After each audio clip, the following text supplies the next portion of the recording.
के छ सबैको खबर म चाहिँ अब कागती टिप्न हिँडेको गाई छु हैन तल्लो साइडतिर यहाँ दिदीकोमा कागती छ कि त्यही भएर छाता ओढेर हिँडिरहेको छु कागती टिप्ने हो ल्याउने हो यो त सुयल हो यहाँ पहिला के हामी कति बल खेल्थ्यौँ क्या यहाँ भित्र अहिले यस्तो दामी छ है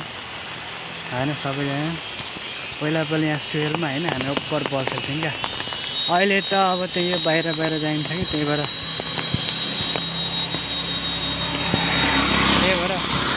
यो चाहिँ खानेपानी अफिस हो चतराको मेन खानेपानी अफिस हो यो चाहिँ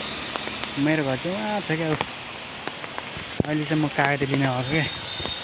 कागती छैन अनि त्यही भएर लिन आएको अहिले त पुरै यहाँ त क्या वाल सल सबै लगाइसकेको रहेछ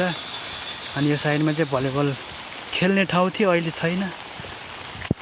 अहिले सबै हटाइसकेको रहेछ अनि यो साइडमा नि म बल खेल्दै क्या पहिला यो साइडमै यहाँ यो म पढ्ने स्कुल यही साइडमै छ पहिला बल खेल्थेँ अब अहिले त खेल्नु पनि सक्दिनँ बुढो भए जस्तो छ त्यही भएर ल म अहिले एकछिन अब कागती टिपेको पनि तपाईँहरूलाई देखाउँछु म जाँदैछु हो यो गाई छ पहिला यहाँ घरसर केही पनि थिएन र अहिले त घर छ आम्मामा के साह्रो के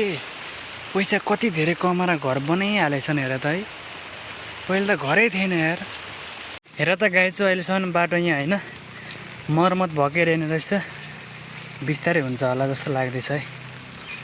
हाम्रो किसान सरलाई चाहिँ अलिक मजाले भन्नुपर्छ होला क्या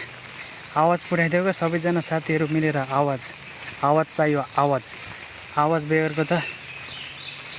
कामै हुँदैन गाई छु है आवाज चाहियो अलिक राम्रो बाटो चाहियो यहाँ चाहिँ यहाँ त सबै घर छ हेर त गाई छु त गाई छु हेर कागती यहाँ छ कागतीको बोर्ड होइन अब सबै टिपेर लान सकिँदैन अब दिदीले कति दिनुहुन्छ क्या 100 रुपियाँको कागती एक झोलै दिनुहुन्छ जस्तो लाग्दैछ मलाई हेर्नुहोस् र कागतीको बोर्ड चाहिँ हे साथी हो तपाईँले हेर्नुहोस् होइन यहाँ कागती ओभरै छ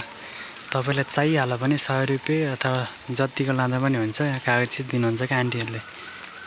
कागतीको दाना चाहिँ अलिक सानो छ है ठुल्ठुलो त छैन गाई छ है त अब दिदीले मलाई कागती 100 रुपियाँको दिन आर्नु भएको रहेछ यहाँ पनि रहेछ साइडमा हजुर यहाँ पनि रहेछ कागती त्यो साइडतिर पनि कागती रहेछ कागतीको खेती नै गर्नुभएको रहेछ दिदीले होइन ए हुन्छ होइन यत्रो छ कागती अब यति लान खोजेको 100 रुपियाँ यति आउँछ है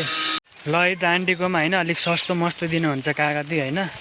तपाईँहरूलाई चाहिन्छ भने यही आन्टीकोमा आउनुहोस् होइन एकदम सस्तो मस्तो दिनुहुन्छ 100 रुपियाँको मलाई त कति दाना दिनुभयो भन्दाखेरि चाहिँ भनौँ न 30-35 दाना दिनुभयो क्या कागती त्यही भएर आउनुहोस् है सबैजना यहाँ कागती अति धेरै छ कि त्यही भएर